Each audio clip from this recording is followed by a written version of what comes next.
Bien. On présente souvent les défenseurs des animaux comme des gens qui aiment les animaux, comme des amoureux des animaux. C'est pas tout à fait faux, mais c'est pas tout à fait vrai.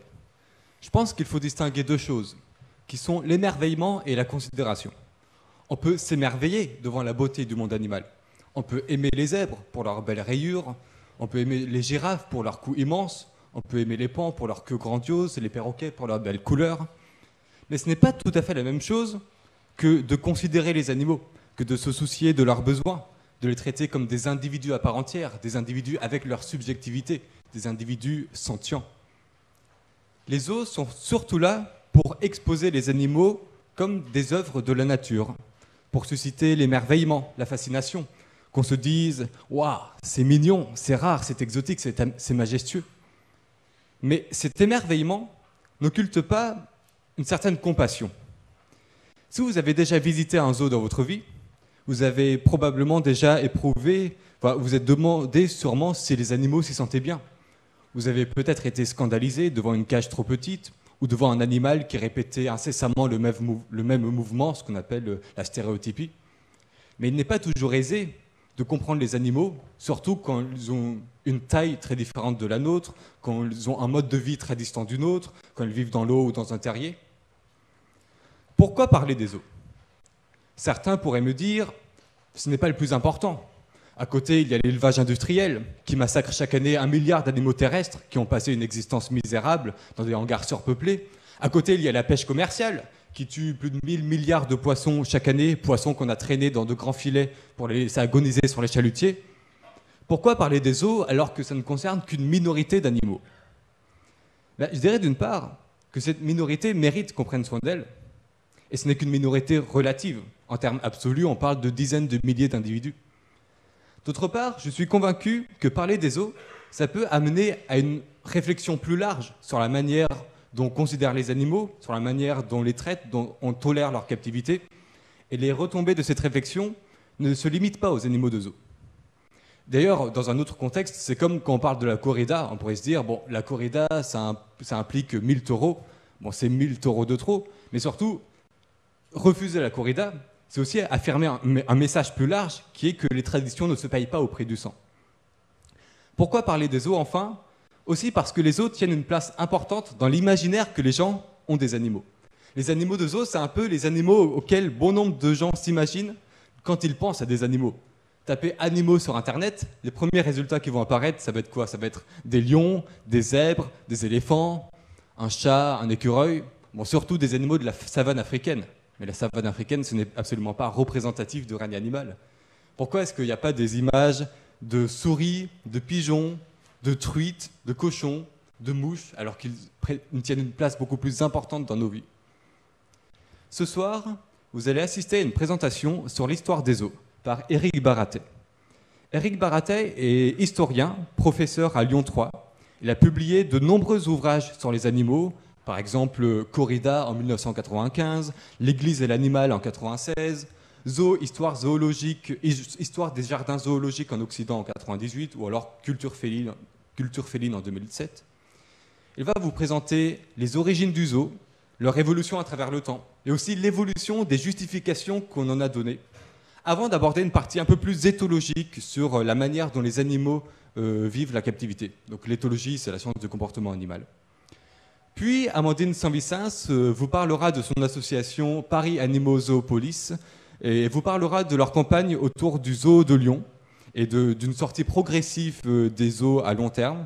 Et elle va répondre à une question que beaucoup se posent: que deviendraient les animaux dans un monde sans zoo? Cet événement est co-organisé par Paris Animaux Zoopolis et par Sentience ENS de Lyon, qui est l'association animaliste de l'école. Bonne écoute tout le monde, et je donne directement la parole à notre invité.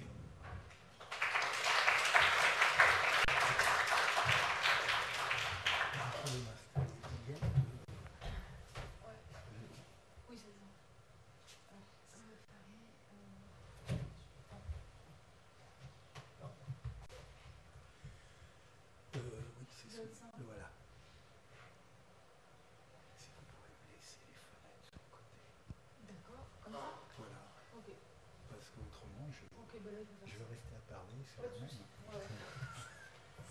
On n'est pas prêt de Merci. Donc, alors oui, dans un premier temps, je vais vous parler d'un panorama rapide de l'histoire des jardins zoologiques. Et puis ensuite, on verra le côté animal, évidemment.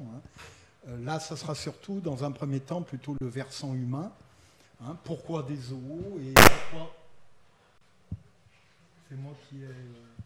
Non pourquoi des zoos et pourquoi ont-ils et comment ont-ils évolué? Alors, la détention des animaux sauvages, c'est quelque chose de très ancien. On trouve ça déjà dans l'Antiquité, en Égypte, en Assyrie, en Chine, à Rome, etc. Et des animaux exotiques, c'est souvent dû à des princes et c'est souvent la volonté de montrer la conquête de pays étrangers. Ça va souvent avec ça, et ce qu'on retrouvera aussi au XIXe siècle. Alors, en Europe, il y a quelques retenues d'animaux sauvages à l'époque romaine, et puis ensuite tout ça disparaît ou décline très fortement durant le Moyen-Âge. Mais à la fin du Moyen-Âge, on a encore quelques sérails, on parle de sérails à la fin du Moyen-Âge, qui retiennent des animaux sauvages, mais européens. Des ours, des sangliers, des loups, etc., etc. L'un des plus anciens, vous l'avez ici, alors pour vous, c'est voilà, à gauche, c'est la Tour de Londres, dans lequel, dans les douves, on a creusé, vous voyez ici, des grottes pour accueillir des animaux. Au départ, c'était des animaux européens, et puis ensuite, ça a été des animaux exotiques. Voilà un autre exemple, on est en plein 16e, 17e siècle, c'est très fréquent dans les villes allemandes, les villes indépendantes, Allemagne, Autriche, Suisse, etc. Là, on est à Dresde, où dans les anciens fossés, on installe des animaux sauvages, et là, vous voyez, ce sont des ours. Et l'ours est évidemment l'animal sauvage par excellence, et c'est un moyen, évidemment, de montrer qu'on a vaincu la nature. Alors, au XVIe siècle, il y a une première, on pourrait dire un premier type de zoo, si on peut dire, ce sont les villas italiennes à Rome, à Florence. À Rome, ce sont des cardinaux qui font installer ça. Donc, avec la création de villas, par exemple ici la Villa Lante, en plusieurs morceaux, ou là la Villa Borghese. Alors, le plan n'est pas très très net, la villa est ici.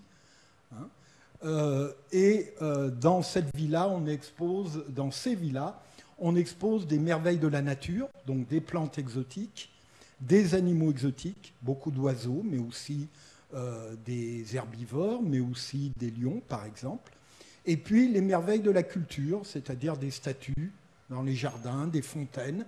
Et à l'intérieur des villas, il y a des tableaux, des sculptures. Tout ça, l'idée est de rassembler les curiosités, des merveilles de la nature et de la culture. Et le but est de montrer le statut, évidemment, hors norme du propriétaire, puisqu'il a assez d'argent pour faire venir des végétaux ou des animaux de très loin, avec une très forte mortalité, donc il faut remplacer régulièrement. Alors ces parcs et ces villas sont publics, on peut les visiter avec des itinéraires qui sont pensés pour petit à petit traverser les jardins, la villa, le reste des jardins, etc. Deuxième étape, c'est le XVIIe siècle, Louis XIV, invention de la ménagerie à Versailles. Premier bâtiment construit dans le parc de Versailles en 1664, ça montre son importance, avec un plan alors totalement différent de celui des villas italiennes, puisque dans les villas italiennes, le parcours est dispersé, on se promène et on visite les animaux les uns après les autres. Là, vous avez donc ici la ménagerie, le petit château, on la voit là de côté, avec l'élément fondamental, c'est cette construction octogonale, et les cours qui sont disposés, vous voyez, en éventail. Et le principe était que lorsque le roi venait voir ces animaux ou faisait visiter la ménagerie, c'était un élément de visite important, eh bien, il allait au premier étage, ici, Et ils pouvaient, simplement en tournant la tête, en regardant fenêtre après fenêtre, ils pouvaient voir les différentes cours qui étaient à vue, avec des représentations, des représentations très schématiques des milieux des animaux concernés, et avec des animaux qui étaient essentiellement, on le voit ici, des oiseaux, essentiellement. Alors après, petit à petit, on a construit d'autres bâtiments que vous avez ici. Je ne sais pas si vous voyez la flèche, oui, on les voit là. D'autres bâtiments, notamment pour les mammifères, et en particulier les carnivores. Alors là, il y avait une lecture politique évidente à l'époque, c'est-à-dire que les gens de l'époque avaient bien vu, puisque la ménagerie se visitait elle aussi, et ce n'était pas du tout secret, puisqu'il fallait que les populations voient justement la puissance du monarque, devant qui les animaux viennent. C'est ça le sens symbolique de cet éventail. Les animaux se rassemblent autour du roi et viennent finalement rendre hommage. Et on voit bien les textes de l'époque. A fortiori, si les animaux mus par l'instinct viennent rendre hommage, a fortiori, les sujets doivent venir rendre hommage au monarque absolu. Et d'ailleurs, tout le parc de Versailles est comme cela. C'est la volonté de maîtriser la nature. Les jets d'eau ont fait faire à l'eau des figures géométriques, les arbres taillés sous forme de carrés, de pyramides, de ronds, etc.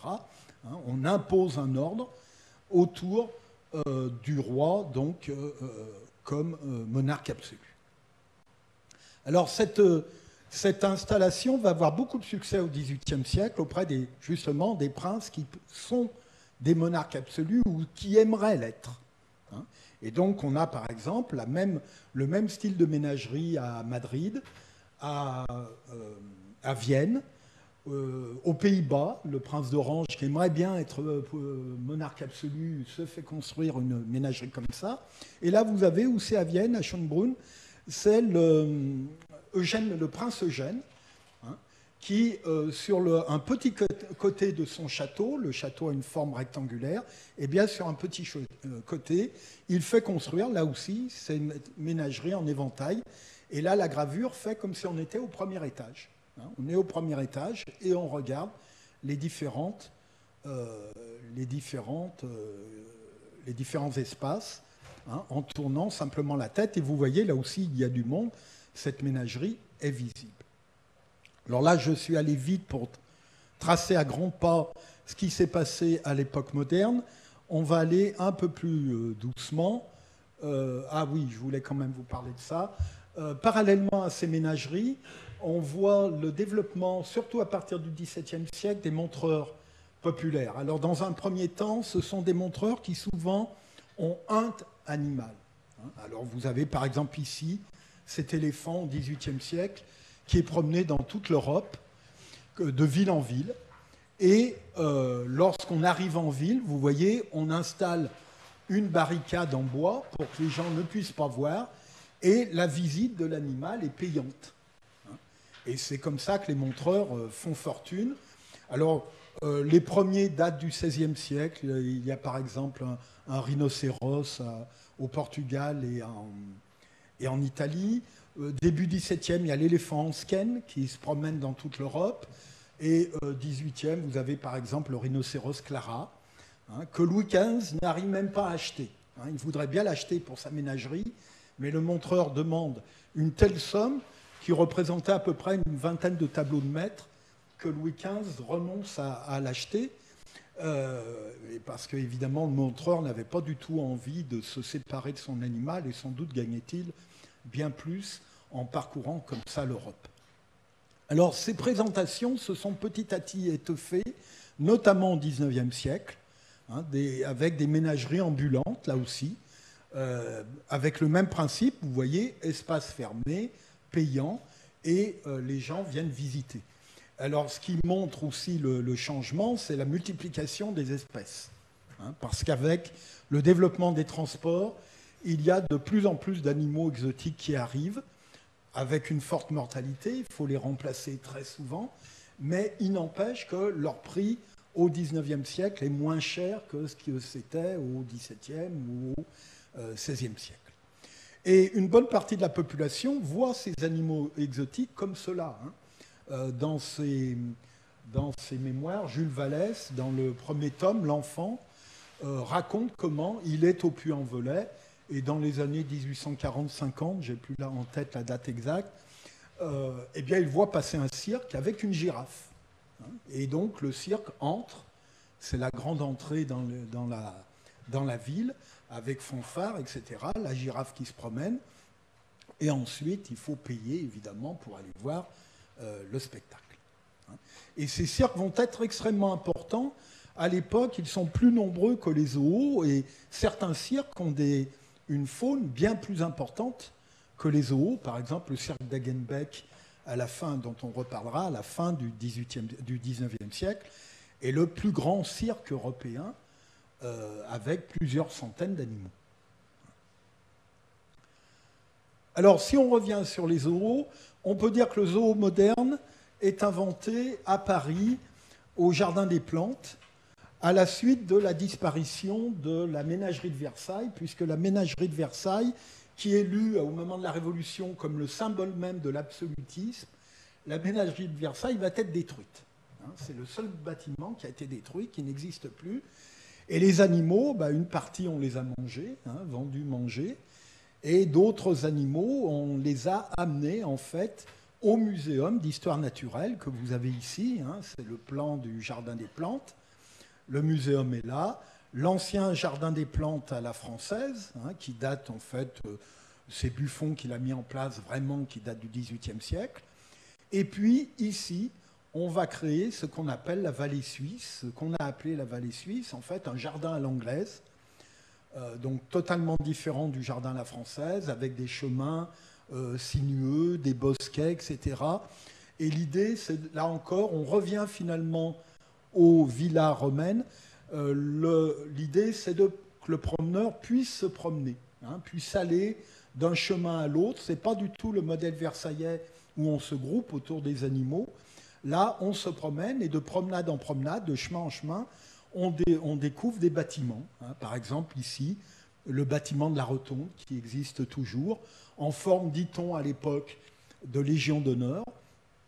Et vous avez d'autres bâtiments comme ceux-là. Alors là, on les voit en plus grand, ces bâtiments très classiques qui alignent les cages et qui sont en fait disposés ici ou là, par exemple, ou ici.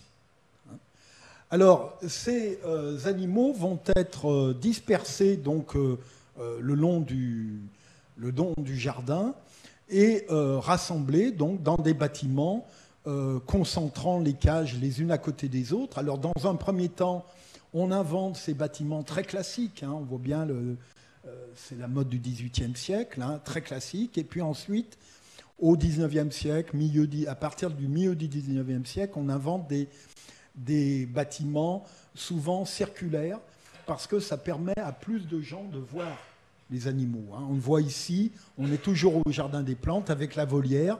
La volière permet aux spectateurs de faire le tour complet, ou là, par exemple, avec les singes, on a une surface de vue qui est beaucoup plus importante. Alors évidemment, on ne va pas voir, on pourra en reparler après, on ne va pas voir que pour les animaux, c'est très stressant. Parce qu'ils se retrouvent entourés. Mais à l'époque, de toute façon, on n'installe pas des jardins zoologiques pour les animaux, on installe des jardins pour les humains, pour qu'ils puissent voir les animaux.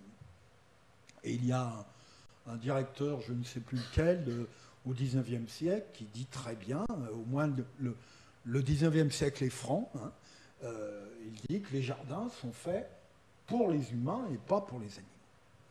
Et cette succession de cages les unes derrière les autres, ou les unes à côté des autres, ressemble aussi beaucoup, et là aussi quelqu'un comme Isitor Geoffroy Saint-Hilaire le reconnaît très bien dans les années 40-50, on installe les cages comme finalement un musée des beaux-arts, comme dans les tableaux dans un musée, ou comme dans un muséum d'histoire naturelle, les animaux empaillés les uns à côté des autres. Chaque cage est finalement un espèce de tableau où l'on vient voir l'animal. Et donc finalement, si on veut bien voir l'animal, faut pas que la cage soit trop grande. Il ne faut pas passer 2 heures à attendre que l'animal vienne. Il faut qu'il soit à portée de vue. Voilà, on offre littéralement les animaux. Il y a des textes qui racontent que milieu 19e, les années 1860-70, des cages sont tellement petites que des oiseaux ne peuvent même pas, des rapaces ne peuvent même pas allonger, ouvrir les ailes. Mais le but, c'est qu'on puisse les voir immédiatement, finalement, comme un animal empaillé. Et d'ailleurs, ce n'est pas tellement les comportements qu'on vient voir, c'est avant tout la manière de se tenir, les pelages, etc. Mais évidemment, dans ces cages, les comportements sont très rudimentaires. Donc, ce n'est pas comme ça que l'on peut apprendre le comportement des animaux. Et puis, finalement, ils n'intéressent pas les naturalistes, parce que ce n'est pas avec ça qu'ils décrivent les espèces, qu'ils les classent dans la classification, qui est la grande entreprise de l'époque. Ils décrivent et classent avec l'anatomie et avec la morphologie. Et d'ailleurs, les animaux les intéressent beaucoup plus morts que vivants. La girafe de Charles X, par exemple, arrivée en 1827, n'intéresse absolument pas les animaux jusqu'à sa mort en 1845. Par contre, en 1845, quand elle meurt, alors là, tous les professeurs du muséum se précipitent. Il y en a un qui veut la peau, l'autre le squelette, l'autre les boyaux, etc., etc. Parce que là, l'animal est utile. Alors, ce modèle qu'on n'appelle pas encore jardin zoologique, on parle de la ménagerie, toujours actuellement du jardin des plantes. On garde le terme de Versailles, c'est pour Versailles qu'on a créé le terme de ménagerie. Ce modèle va être repris dans toute l'Europe, et d'abord en Angleterre, en premier lieu à Londres, au Regent's Park, et c'est à Londres qu'on va créer le terme de jardin zoologique, qui dit bien ce qu'il veut dire, jardin à l'anglaise, où l'on se promène dans les sentiers qui ne sont pas droits, qui font des tours et des contours, avec de la végétation, vous le voyez ici, il faut qu'il y ait des bosquets, etc.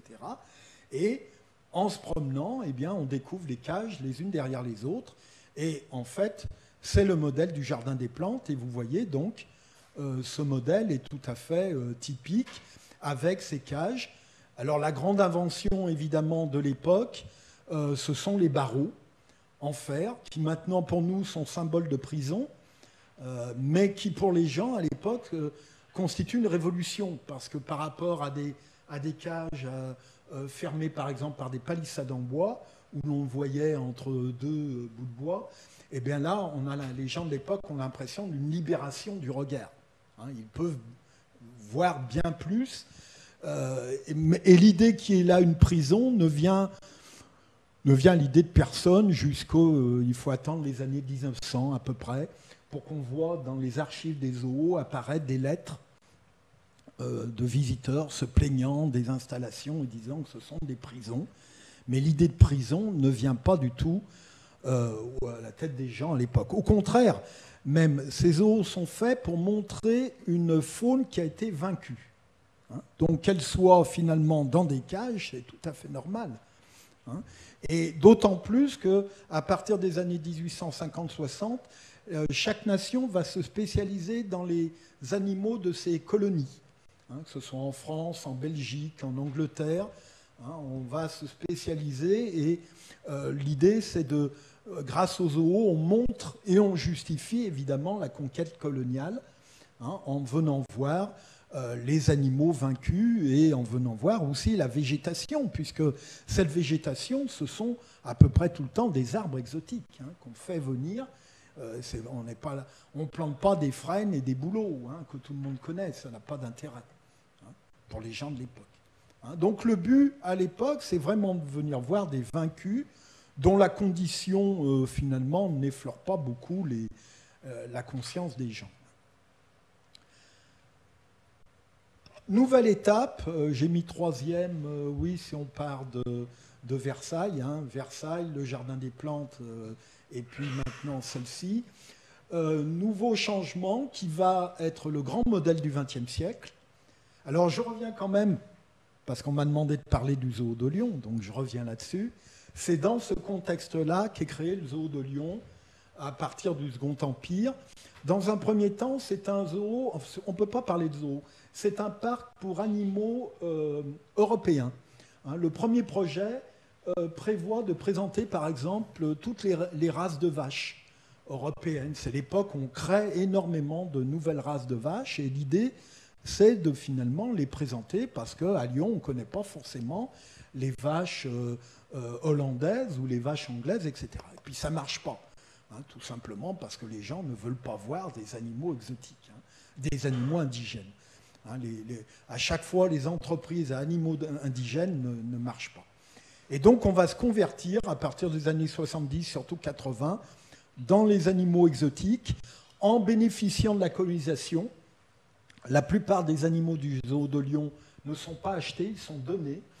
Donnés soit par les gouverneurs aux colonies, soit par des hommes politiques, hein, Herriot par exemple, ou auparavant d'autres maires de Lyon, vont s'approvisionner comme cela, et puis par des individus partis dans les colonies et qui reviennent très souvent avec un singe, etc., etc.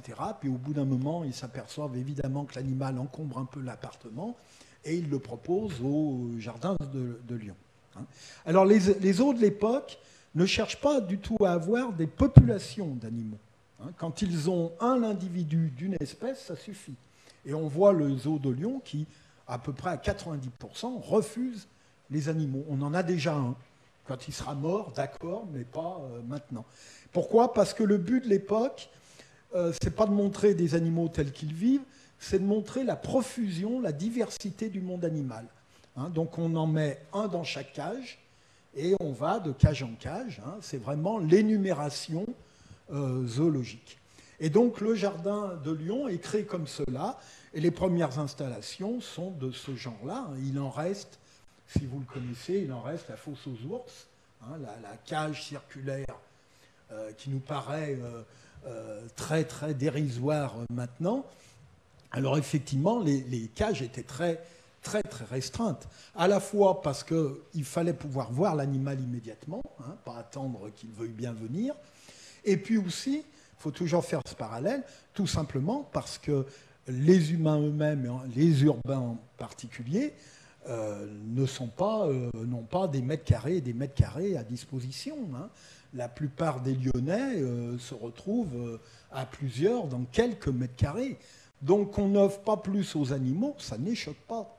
Et il va falloir entendre, en fait, la seconde moitié du XXe siècle, surtout, au moment où justement les mètres carrés augmentent pour les humains, que l'on commence à dire « Ah ben, c'est pas assez pour les animaux. Hein. » Donc c'est parallèle. On ne peut pas réclamer pour les animaux ce qu'on n'a pas soi-même. Hein. On n'y pense même pas, tout simplement. Hein. À partir du moment où on vit à 10 dans 15 mètres carrés, on ne va pas penser que l'ours dans ses 20 mètres carrés est mal. Hein. Et donc la cage de l'ours, c'est le modèle typique de la cage circulaire où on peut tous s'agglutiner autour et ça vous donne plus de gens pour pouvoir voir l'animal. Alors évidemment pour l'animal, c'est extrêmement stressant. Et donc le jardin de Lyon va rester tel quel jusqu'aux années 1960, hein, j'en reparlerai après. Le gros problème du jardin de Lyon, c'est que c'est un jardin public, comme la ménagerie, des plantes, et donc gratuit, financé par la mairie. Et la mairie, alors ça c'est depuis le début, la mairie n'a pas envie d'investir beaucoup dans ce jardin zoologique, et donc elle ne le fait que, en gros, elle l'aura fait 3 fois en 150 ans. Hein.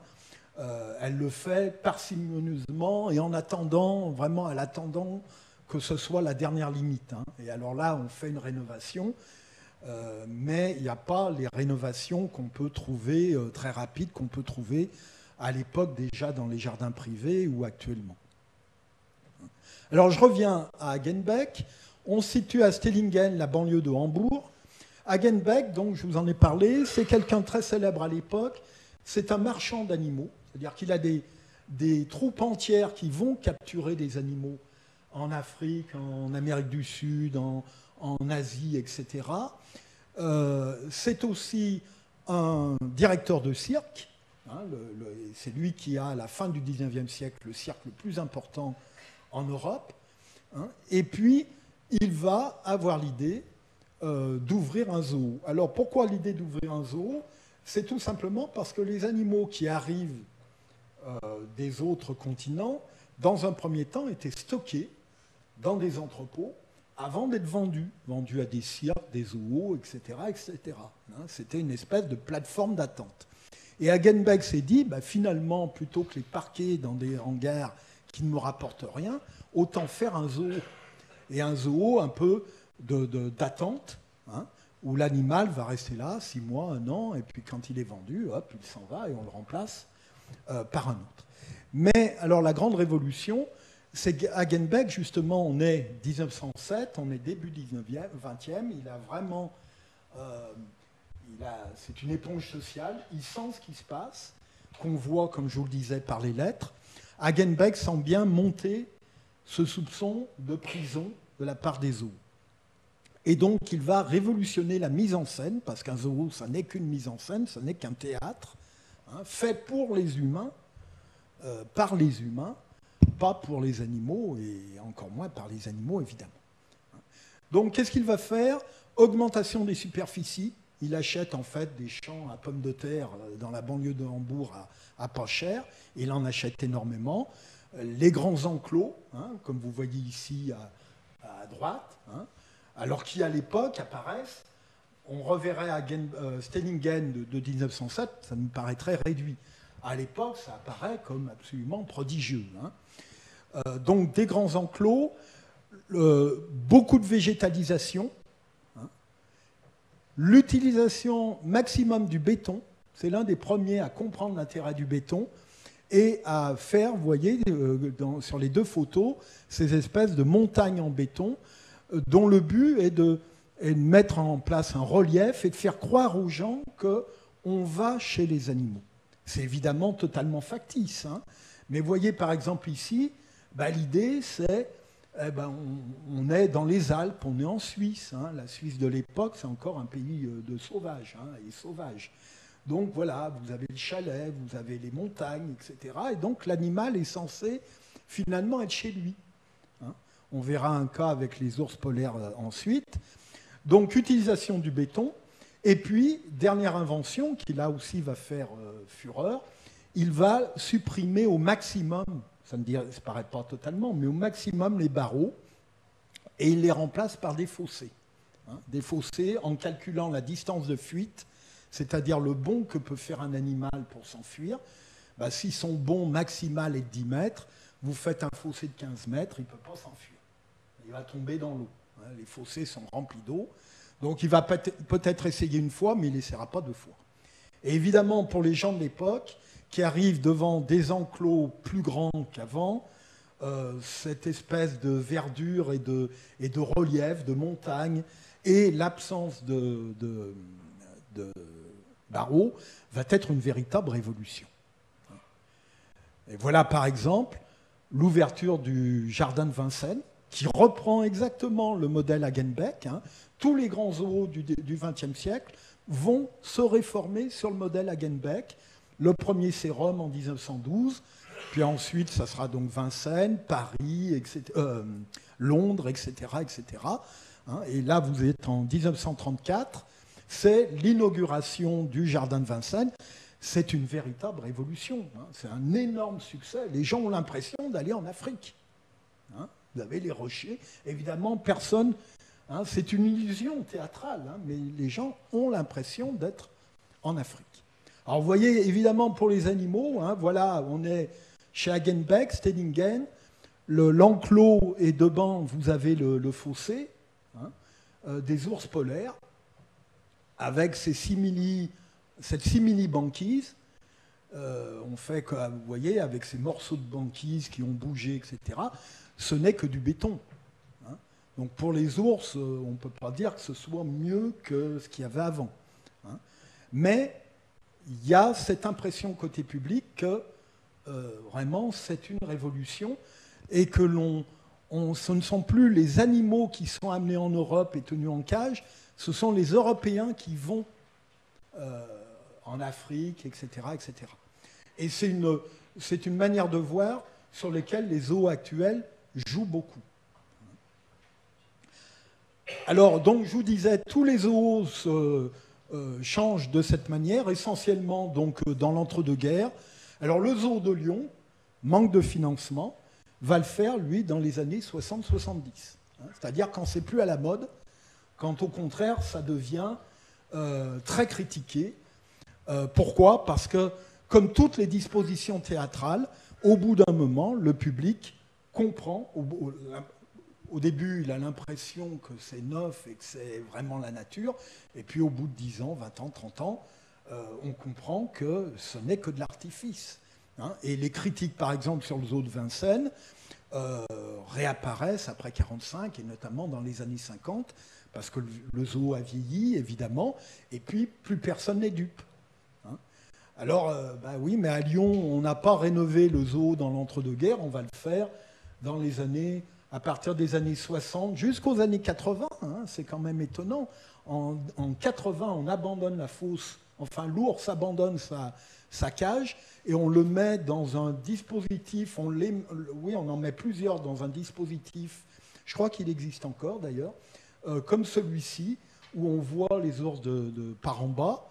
Ils n'y sont plus maintenant, parce que très vite c'est apparu totalement dépassé, même dès l'ouverture, tout en béton, avec 2-3 ours qui étaient dans une espèce de cour. C'était exactement le modèle Hagenbeck, mais en 1980. Et les premières installations à Lyon, c'est je ne sais pas si vous connaissez, vous avez l'idée de l'époque de l'enclos des éléphants dans les années 60-80, tout neuf, avec un enclos qui à l'époque apparaît énorme, qui doit faire 200 mètres carrés. Donc maintenant, on sait très bien que c'est trop petit. Et ça a été à l'époque une révolution. Mais on est, fin des années 60, à l'époque où partout ces zoos sont décriés. Et c'est le problème du zoo de Lyon, c'est qu'il a toujours, il n'y a pas que là en matière de zoo que Lyon a une guerre de retard, mais en matière de tours construites, quand on voit celle de la Pardieu actuelle, c'est désolant quand même, quand on voit ce qu'on peut construire en qualité architecturale et ce qu'on nous fait, enfin bref, c'est comme ça. Donc voilà cette première phase. Alors où est-ce que j'en suis ?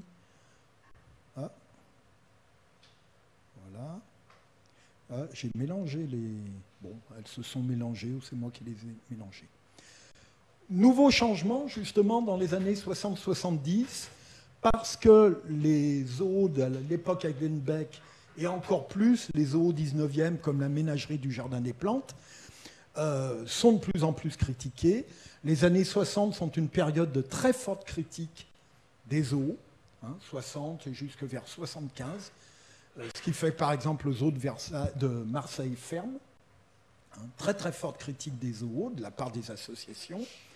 Et résultat, donc, il y a un mouvement de rénovation qui commence dans les années 60 avec 50 aux États-Unis, 60 en Europe, avec la création de ce qu'on va appeler les parcs zoologiques.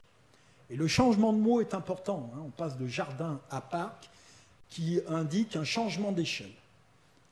Avec des parcs que l'on va construire loin des grandes villes. Les zoos sont en périphérie des villes pour que les gens puissent y aller à pied. Le parc de la Tête d'Or, on avait juste à traverser, évidemment, pour aller voir. Là, c'est beaucoup plus loin. C'est le cas de Thoiry pour Paris et c'est le cas de Peaugres pour la vallée du Rhône et surtout Lyon. Quand Peaugres ouvre dans les années 70, c'est ce qui apparaît à l'époque le fin fond d'Ardèche. Là aussi, ils achètent des terrains à vaches qui ne valent pas grand-chose. Maintenant, quand vous allez à Peaugres, c'est urbanisé depuis la vallée du Rhône jusqu'à Annonay. Mais ce n'est pas du tout le cas à l'époque. Et donc, le but, c'est, encore une fois, d'élargir les espaces. Alors, les directeurs de zoo vous disent toujours que l'espace n'est pas un problème. En réalité, si, c'en est un. Et sans le dire, ils augmentent sans arrêt les enclos. Mais ils ne le proclament pas, parce que ça serait reconnaître qu'avant, leurs animaux n'allaient pas. Donc, des enclos de plus en plus grands, des enclos de plus en plus végétalisés, avec là aussi un effort pour mettre en théâtre ou faire croire au fait que nous allons voir une savane, hein, comme la savane africaine à Lyon. Hein, et là aussi, ce modèle des années 60, eh ben, à Lyon, on l'a mis en place dans les années 2010. Hein, c'est la savane africaine, avec évidemment 50 ans de retard, une fois de plus, et avec des moyens extrêmement réduits. Quand on voit la savane africaine lyonnaise, déjà à son ouverture, ça laissait beaucoup de monde sceptique, et encore plus 15-20 ans après. Je ne sais plus de quelle date, début des années 2010, il me semble. Hein. Enfin bref. Autre nouveauté, ce qu'on fait, c'est qu'on va, alors qui était complètement impensable au XIXe siècle et qui va devenir général dans ces parcs-là, c'est le fait de détenir des animaux en groupe. Non plus des animaux individuels, mais en groupe, parce que, évidemment, là, maintenant, le public sait, à partir des années 50-60, par les médias, le public sait qu'un animal seul, évidemment, va déprimer, n'est pas dans de bonnes conditions. Hein. Donc, on met les animaux en groupe. On peut aussi mettre, ça aussi, ça apparaît dans les années 60, plusieurs espèces animales dans le même enclos. Hein. Alors, évidemment, on ne met pas un carnivore, un herbivore, on met 2 herbivores qui sont censés vivre aux mêmes endroits en nature, et ça donne donc un côté plus naturel. Voilà donc cette mise en scène, et avec là aussi la volonté d'enlever tout ce qui est barreaux, et même les fossés d'ailleurs sont beaucoup moins utilisés, et ce qu'on va beaucoup utiliser à partir des années 80, ce sont les vitres. Hein, ça va faire fureur, parce qu'évidemment, alors que les barreaux sont décriés, hein, au XXe siècle, tout le monde a l'impression que c'est une prison avec des barreaux, alors que c'était une impression de liberté au XIXe. Le verre va remplacer les barreaux, et on va avoir ce même phénomène, que le public va avoir l'impression finalement que ces animaux ne sont pas en captivité. Voilà. Je ne sais pas combien de temps j'en suis. Est-ce que les 3/4 d'heure sont passés ou... Il reste un peu de temps. Ces zoos donc, je vous ai dit, ont été très critiqués dans les années 60-70, et puis la critique va disparaître. Hein, années 80, 90, 2000, elle est revenue à partir de la seconde moitié des années 2010, et bon, nous en sommes témoins ici aujourd'hui. Hein, la critique revient, en grande partie parce que c'est toujours le même problème, c'est-à-dire ce qui apparaît neuf à une époque, au bout d'un moment, le public ne le supporte plus. Et les directeurs de jardins privés, par exemple, le savent. Hein. J'avais entendu à la radio une fois, je ne sais plus, la directrice de Beauval, je ne sais plus le nom du zoo, qui avait reconnu qu'une installation, hein, dispositif théâtral, une installation dure 10-15 ans. Au bout de 10-15 ans, le public n'est plus dupe, il voit le côté factice, et donc il faut changer la théâtralisation pour qu'il ait l'impression de nouveauté, et puis pour qu'il ait l'impression qu'il y a vraiment une liberté. Hein, donc ça revient. Et puis, donc, ils ont fait ça matériellement, et puis deuxième point, à partir des années 70, c'est l'interdiction d'aller capturer dans la nature. Alors en fait, il reste des prélèvements, hein, des prélèvements légaux et des prélèvements illégaux, notamment dans certains zoos d'Amérique latine, hein, où manifestement il y a des zoos d'Amérique latine qui prêtent, parce que les zoos vont échanger leurs animaux depuis les années 70. Alors ils veulent bien échanger des jeunes, on sait qu'ils sont les parents, mais comme par hasard, on ne sait pas qui sont les grands-parents, voire les arrière-grands-parents, ce qui veut dire en fait que l'origine a été prélevée en nature. Bon, il n'empêche que l'essentiel de ces animaux n'est plus prélevé en nature, donc ça va être pour les zoos un moyen d'éviter l'accusation très forte dans les années 60 de pillage et gaspillage en raison de la forte mortalité. Et ça va leur permettre aussi d'annoncer 2 mots d'ordre qui vont être très efficaces, moins maintenant, mais très efficaces. Le premier, c'est qu'on préserve des animaux sauvages, on évite l'extinction d'animaux sauvages, ce qui est vrai oui et non. Hein, on verra peut-être pourquoi après. Et le deuxième, c'est que les zoos contribuent à la réintroduction. Alors ça, la réintroduction, l'idée de la réintroduction, elle a duré une dizaine d'années et puis ils l'ont abandonnée. Vous n'avez plus un zoo qui vous parle de réintroduction maintenant, parce qu'on sait très bien qu'on ne peut pas réintroduire dans la nature ces animaux, et surtout ces animaux qui sont nés de parents nés en zoo, nés de grands-parents, nés en zoo, etc. Ils n'ont absolument pas les codes et l'apprentissage, et même on pourrait dire l'épigénétique maintenant, pour aller en nature. Hein. Donc ils ne peuvent pas survivre, ça n'est pas possible. Donc la réintroduction, ils l'ont totalement abandonnée, et ils ont beaucoup surfé à partir des années 90 sur la sauvegarde des espèces. Hein. Oui et non, peut-être, effectivement, peut-être à force de braconnage en Afrique, on aura peut-être un jour plus de gorilles en zoo que dans la nature, c'est vrai. Ce qu'ils oublient de dire, c'est que ces gorilles dans les parcs, hein, comme toutes les espèces animales de zoo, sont en train de vivre un phénomène de dérive génétique. C'est-à-dire, plus ils se reproduisent entre eux, dans un petit groupe, parce que même si ça fait quelques milliers d'animaux, ça reste un petit groupe génétiquement, eh bien, petit à petit, ils s'éloignent génétiquement de leurs cousins sauvages, et on est en train de créer comme ça une troisième population entre les animaux sauvages en liberté, les animaux pleinement domestiqués. On a ceux-là, les animaux de zoo, qui en fait sont qui sont en voie de domestication rampante, hein, de toute façon, évidemment. Hein.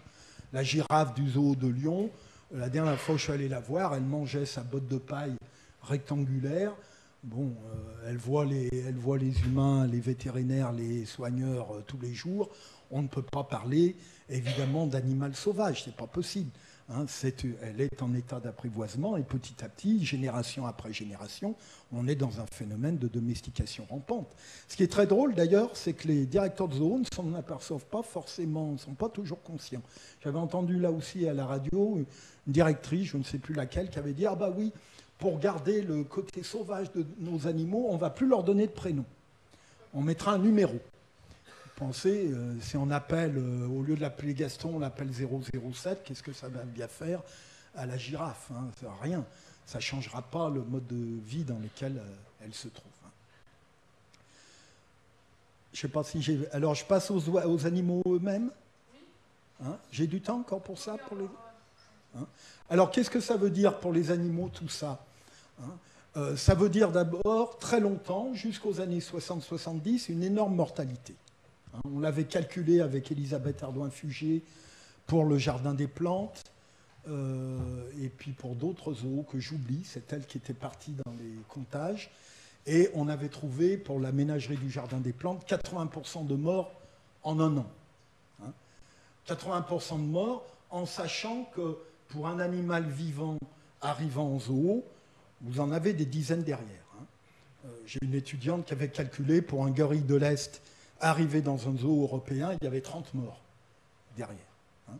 Et les capteurs d'animaux, jusqu'aux années 70, reconnaissaient effectivement d'eux-mêmes qu'il y avait au moins 10-15 morts, et sans doute ils minimisaient la mortalité. Hein.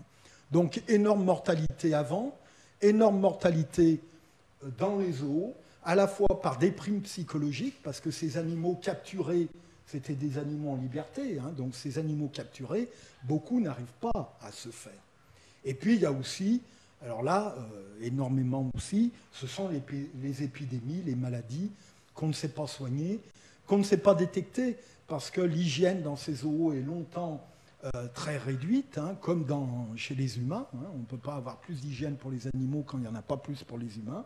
Et résultat, ce sont des épidémies très fréquentes. Et donc, il faut sans arrêt ravitailler en animaux nouveaux. Hein. Les animaux ne restent pas... Quelques individus vont rester longtemps. La girafe va rester de 1827 à 1845. Hein, mais elle a un tempérament tout à fait particulier. Mais la plupart des animaux... le chimpanzé consul à Manchester, qui est pourtant une vedette, il reste 2 ans. Hein, puis il est emporté par une épidémie. Donc une énorme mortalité, beaucoup de déprime parce qu'ils se retrouvent seuls, hein, comme je vous l'ai expliqué, puisqu'on se contente d'un individu.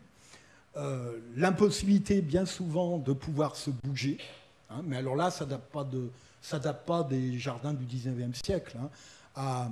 Pour la ménagerie de Versailles, j'avais trouvé un document disant il y avait un castor. Ce castor n'avait pas vu d'eau depuis au moins 5 à 10 ans. Hein, ce qui, pour un castor, est quand même gênant. Tout simplement parce qu'on ne s'intéressait pas à leur comportement, on voulait simplement les voir. Hein. Et il faut attendre les années 50 pour qu'on se mette à s'intéresser à leur comportement.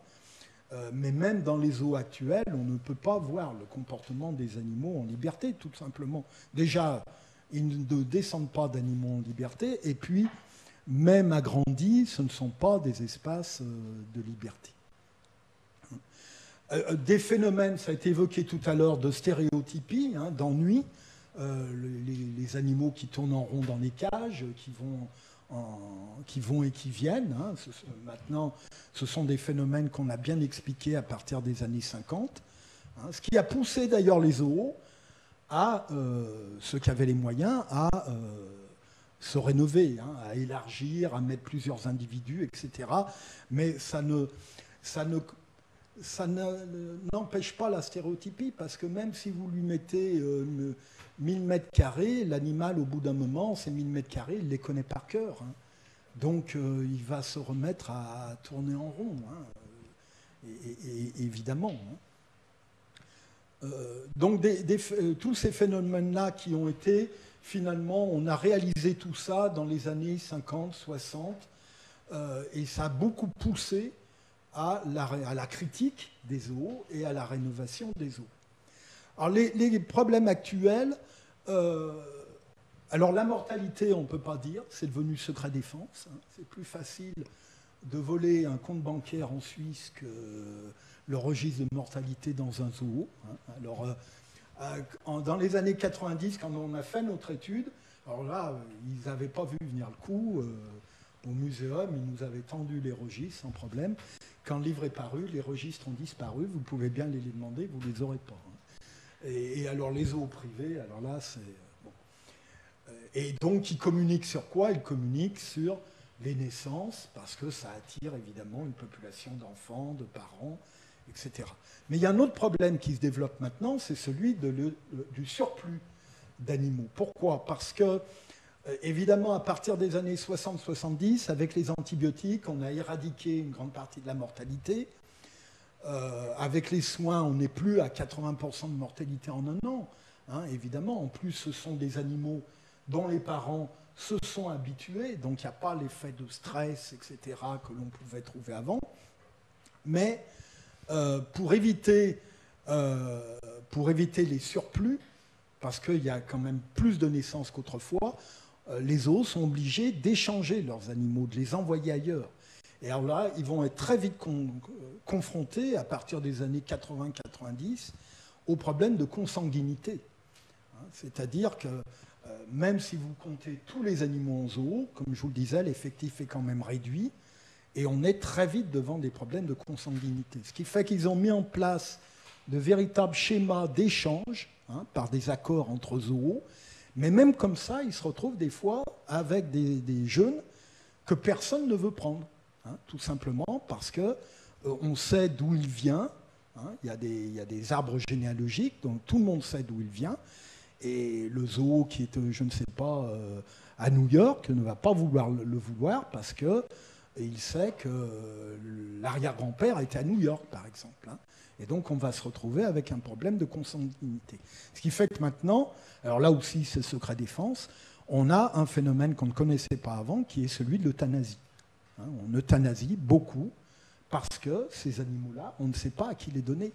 Hein, on ne peut pas rentrer dans les phénomènes de consanguinité, parce que ça se retrouverait ensuite dans l'allure des animaux, dans leur comportement, etc. Et les zoos ne veulent pas donner le flanc à cela. Hein. Alors, l'autre aussi point que les directeurs de zoos ont à confronter, mais là ils n'en sont pas encore très conscients, c'est le phénomène de culture animale. Ça a été montré par exemple pour les singes au zoo de San Diego. Des éthologues ont montré que ces singes vivant en groupe et se reproduisant, même si après on envoie les jeunes ailleurs, etc., ont créé un mode de vie en groupe. Ils ont créé une culture comportementale, avec le problème évidemment, c'est que si on amène un singe nouveau et qu'on l'introduit là-dedans, s'il n'a pas les codes de cette culture, il peut se faire rejeter. Et ça va poser problème. Alors pour l'instant, les directeurs de zoo n'y font pas trop attention. Ils ne sont pas encore trop au courant. Mais évidemment, ça... alors ce qu'ils voient, c'est effectivement ces problèmes de rejet. Ça, ils le voient bien. Mais ils avaient du mal à l'expliquer. Et en fait, l'explication, elle est là. C'est un problème de groupe qui vit sur ses codes. Et si l'individu qui arrive n'a pas ses codes, il va avoir du mal à s'intégrer. Alors après, il y a la dimension individuelle, il y a celui qui va arriver à s'intégrer, qui va vite adopter les codes, et puis celui qui n'arrivera pas. Bon, la mine inquiète, j'ai l'impression. Non alors, qu'est-ce que je voulais vous dire d'autre sur l'éthologie? Alors, oui, il y a eu très peu, toujours, les zoos avancent toujours aussi, dès le 19e siècle, l'idée scientifique. C'est-à-dire qu'on rassemble les animaux en zoo pour pouvoir les étudier. Ce n'est pas vrai. Il y a eu très très peu d'études au XIXe siècle sur les animaux vivants, pour la bonne raison, je vous l'ai expliqué, que les animaux vivants n'intéressent pas à l'époque. On ne s'intéresse pas aux comportements. Ce ne sont pas les comportements qui aident à classer, à distinguer une espèce, à la décrire et à la classer. Donc, alors il y a un peu Isidore Geoffroy Saint-Hilaire, mais qui d'ailleurs reconnaît lui-même que finalement ces animaux sont dans de telles conditions à la ménagerie du Jardin des Plantes qu'on ne peut pas voir le comportement naturel en liberté de ces animaux. Donc il n'y a pas eu beaucoup d'études là-dessus. Et même les études, alors il y a eu des études d'éthologues à partir des années 50, et les zoos communiquent beaucoup là-dessus. Il y en a eu à Mulhouse, il y en a eu à Bâle, etc., etc. On sait maintenant que ces études nous apportent quoi? Elles nous apportent simplement la manière dont ces animaux vivent dans leur espace. Mais elles ne nous disent rien ou pas grand-chose du mode de vie en liberté. Et ce qui est très typique, si vous allez au zoo de Lyon, si vous regardez les commentaires, il n'y a rien sur les comportements. Les commentaires affichés, collés sur les barres, etc., ce sont des commentaires biologiques, géographiques. L'animal, l'espèce est à tel endroit, se reproduit de telle manière, il pèse tant de kilos, il arrive à telle taille, il peut avoir 2 progénitures par an, 3, etc. Mais sur les comportements, vous n'avez rien. Parce qu'évidemment, on ne peut pas connaître les comportements des animaux en liberté en les mettant dans des espaces réduits. Et alors, ce qui est marrant, c'est que comme il communique sur « venez chez nous, voir un espace sauvage », etc., etc., ils se retrouvent coincés. Ils ne peuvent pas parler du comportement des animaux, puisque ce n'est pas un comportement naturel. Alors, ce qu'ils pourraient faire, peut-être qu'ils le feront un jour, ce qu'ils pourraient faire, justement, mais là, ils n'y ont pas pensé, parce qu'ils sont coincés par leur publicité, il pourrait dire, mais venez voir comment des animaux, on les garde, on les a, comment ces animaux vivent entre eux dans cet espace donné. On pourrait faire venir des éthologues qui nous montreraient qu'ils se sont adaptés de telle manière, etc., etc.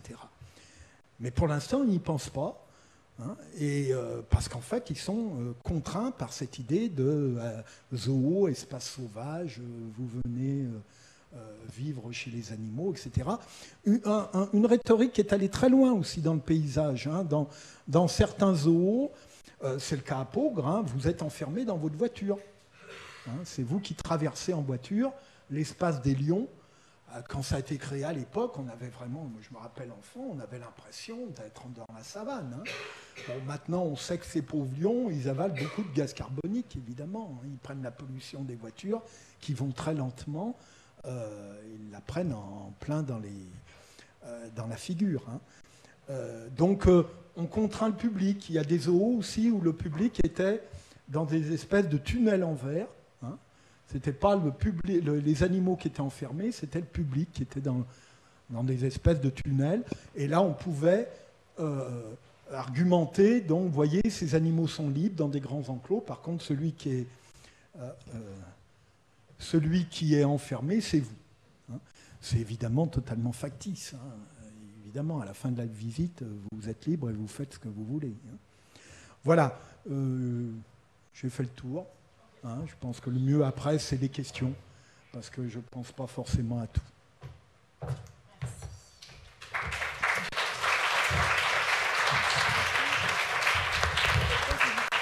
Pardon ?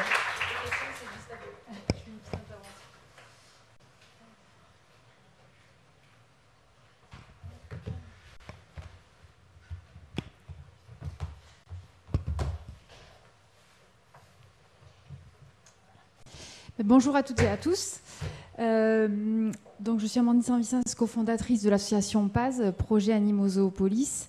Donc tout d'abord, je tenais à vous remercier d'être présent ce soir. Je remercie aussi l'association étudiante Sentience avec qui on a co-organisé cette conférence, et puis l'ENS Lyon qui nous accueille, et bien sûr Éric Baraté d'avoir accepté cette invitation. Donc notre association PAZ, on défend les intérêts des animaux et on mène notamment une campagne pour sortir de l'ère de la captivité animale en France. En fait, on considère que priver de liberté les animaux, les emprisonner pour nos propres intérêts, pour souvent le divertissement, c'est vraiment un asservissement, une domination à tous les niveaux. En fait, c'est une contrainte totale pour les animaux, puisqu'en fait, on décide de où ils vivent, comment ils vivent, qui ils voient, leurs relations sociales, qu'est-ce qu'ils mangent, quand ils mangent.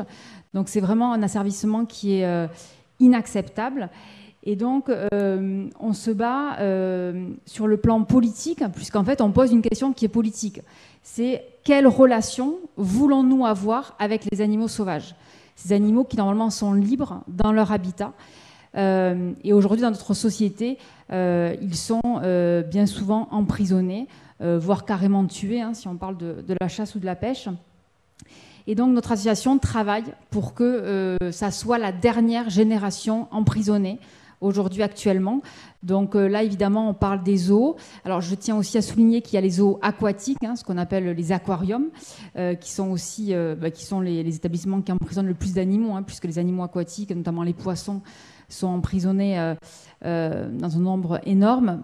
Mais on parle également, quand on parle de la captivité animale, des animaux qui sont dressés pour le spectacle, hein, par exemple les cirques, mais il y a aussi les tournages de cinéma. D'ailleurs, on y pense peu, mais je tiens à souligner qu'aujourd'hui en France, il est légal pour les parcs zoologiques de faire des spectacles. Voilà, donc souvent ils nous disent que c'est pour contre la disparition des espèces, mais aujourd'hui, les zoos pratiquent massivement des spectacles, que ce soit avec des otaries par exemple, aussi des perroquets, c'est quelque chose des rapaces, c'est quelque chose de très courant. Et d'ailleurs, la loi, vous le savez, qui va interdire les cirques avec animaux sauvages en 2028, ne s'intéresse pas du tout au spectacle dans les zoos. Donc, en effet, on travaille sur le fait d'arriver à sortir de ce système dont on a hérité de longue date. Et donc, c'est un grand défi, hein, puisqu'on en parlera. Il y a beaucoup de questions qui se posent, hein, du devenir des animaux, évidemment. Notre priorité, c'est d'en finir avec les zoos publics. Puisqu'en fait, en France, aujourd'hui, il y a des dizaines de zoos publics qui sont financés par l'argent public, que ce soit des zoos municipaux, comme le zoo de Lyon. Il y a aussi des zoos qui appartiennent à l'État, comme la ménagerie du Jardin des Plantes. On a des zoos qui appartiennent à des départements. Et quand ils n'appartiennent pas à l'État, quand ils ne sont pas publics, ils reçoivent des subventions massives. C'est des millions d'euros qui sont gaspillés pour la captivité animale. On nous dit qu'on est dans une crise budgétaire. Notre association, chaque année, lors du PLF, le projet de loi finances, on ouvre le débat au Parlement pour qu'il y ait un amendement qui prévoit d'augmenter la TVA des zoos. Puisque Emmanuel Macron, quand il est devenu président de la République, il a accédé à une demande importante du zoo de Beauval, qui était de baisser la TVA des zoos. C'est-à-dire que quand vous achetez une place pour vous rendre dans un zoo, qui, je le rappelle, sont des entreprises privées à but lucratif, aujourd'hui, vous payez une TVA qui est de 5,5. Donc la même TVA quand vous achetez une baguette de pain, qui est un produit de première nécessité. Donc c'est un véritable scandale, c'est-à-dire qu'on a un lobby de la captivité animale, une industrie de la captivité animale, qui est, rappelons-le, d'abord et avant tout, là pour faire du profit. Quand on voit qu'on a des entreprises qui ouvrent des spas, qui ouvrent des ateliers team building dans les zoos pour être aux côtés des animaux captifs. Et donc, voilà, donc c'est pour vous dire à quel point c'est vraiment très intégré dans notre culture et que nous essayons de défaire cela. Donc aujourd'hui à Lyon, il y a environ 400 animaux qui sont emprisonnés. Je rappelle que Grégory Doucet, quand il a fait sa campagne pour les élections municipales, il avait déclaré à la presse que les animaux sauvages, leur place ne devait pas être dans des enclos. Et pourtant, on est en fin de mandat. Et en fait, Grégory Doucet, en tant que maire, n'a jamais rien fait pour tenter d'amorcer une transition vers la fermeture du zoo de Lyon, malgré nos nombreuses propositions. Alors, je vais quand même rappeler pourquoi nous souhaitons sortir de la captivité animale, même si ça a quand même été assez évoqué. Donc évidemment, les zoos, en fait, alors il y a différents types de zoos. On pourrait dire que le zoo de Lyon, c'est différent du zoo de Beauval. Mais nous, en tant qu'association qui défendons les intérêts des animaux, on n'est pas là pour négocier la taille des cages. En fait, on est là pour dire que les animaux n'ont pas leur place dans des cages. Et donc, emprisonner les animaux sauvages qui ont des besoins très importants, c'est vraiment inacceptable, puisqu'en fait, on ne peut pas répondre à leurs besoins, que ce soit leurs besoins en termes de territoire, en termes de relations sociales, et des animaux qui sont grégaires, qui vivent par des milliers d'individus, et là, souvent, ils sont à quelques individus, en termes de climat, en termes d'alimentation, enfin, c'est vraiment contraire à leur intérêt. Donc tout ça, c'est des photos qui ont été prises soit au zoo de Lyon, soit là par exemple à la ménagerie du Jardin des Plantes, qui sont des zoos très anciens, puisque le zoo de Lyon, c'est le plus ancien zoo municipal, la ménagerie, c'est le plus ancien zoo en Europe. Et donc en fait, tout est fait pour donner cette illusion de la liberté. Là, vous voyez, quand on voit ces enclos, on peut se dire, un peu comme ça a été dit tout à l'heure, évidemment, on peut se dire qu'en fait, ça va, qu'il y a des espèces qui sont mélangées, des espèces herbivores, etc. Comme ça peut être le cas dans la plaine africaine. Mais en réalité, c'est vraiment un emprisonnement. Là, vous voyez, ça, c'est des flamants rouges, mais il y a aussi les flamants roses, qui sont des animaux qu'on voit très souvent dans les zoos et qui sont mutilés. C'est-à-dire que ces animaux-là, vous pouvez croire qu'ils sont en liberté parce qu'il n'y a pas de volière, il n'y a pas de cage. En réalité, une partie de leurs ailes est coupée, en fait, pour ne pas qu'ils puissent s'envoler. Donc c'est vraiment, c'est légal, c'est une pratique qui est légale. Et c'est vraiment inacceptable, c'est-à-dire qu'on contraint les animaux à s'adapter à la captivité.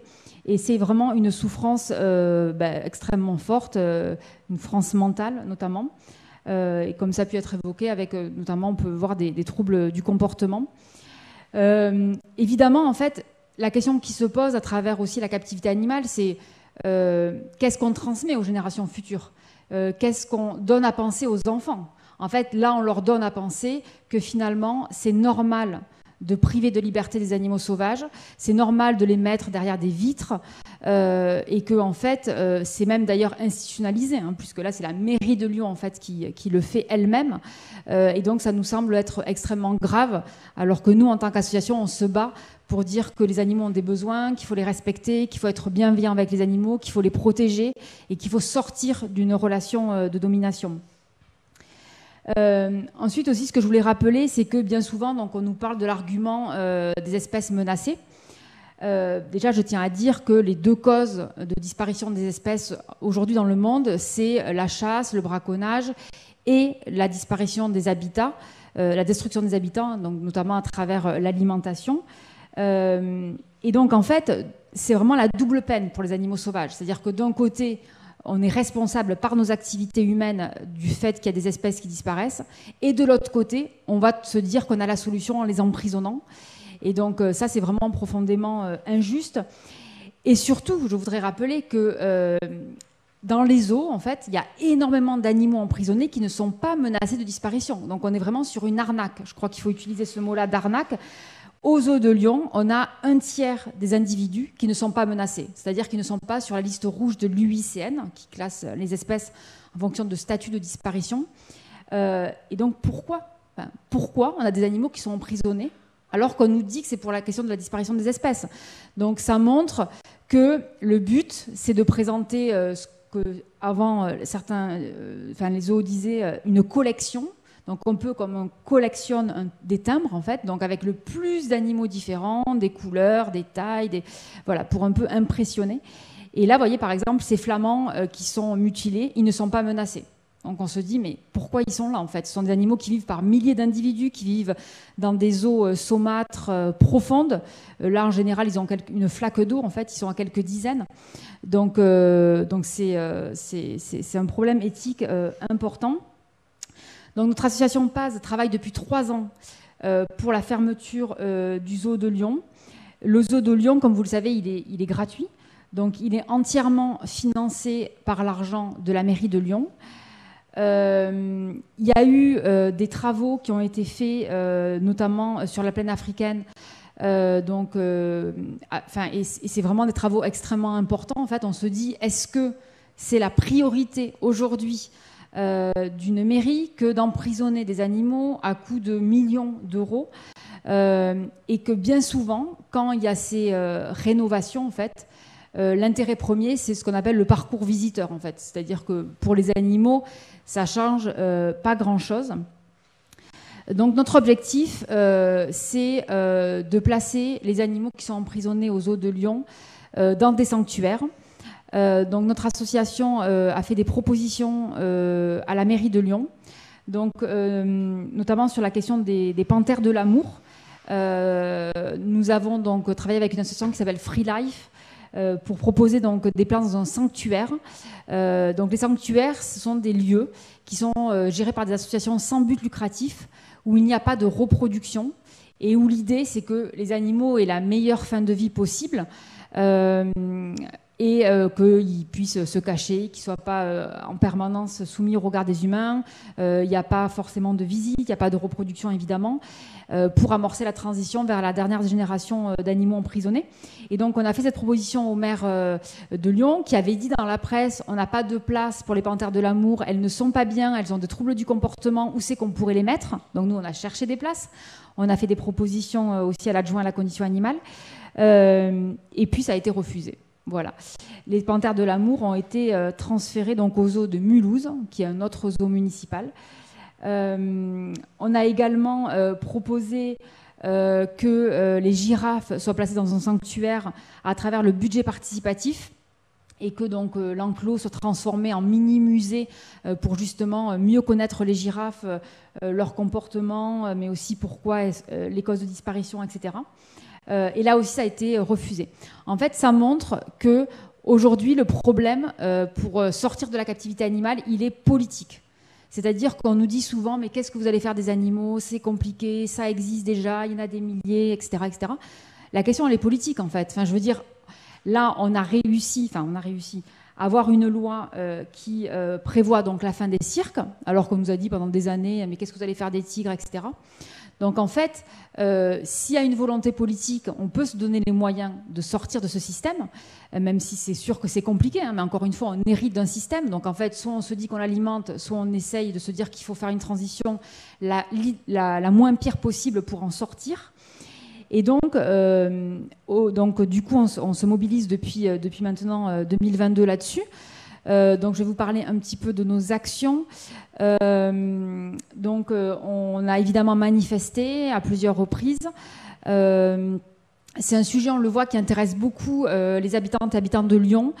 Chaque fois qu'on manifeste devant le parc de la Tête d'Or, on a beaucoup de soutien. On a lancé une pétition, on a fait un courrier collectif avec 15 autres associations, notamment des refuges, adressés au maire de Lyon. On a également demandé les documents administratifs, donc c'est-à-dire les registres des animaux, les causes de la mort, Et oui, je confirme, c'est compliqué. On a saisi le tribunal administratif, alors que c'est un droit en France, hein, je le précise quand même, on a le droit. Et donc, notamment sur la question du budget, on avait vraiment une opacité de la mairie de Lyon.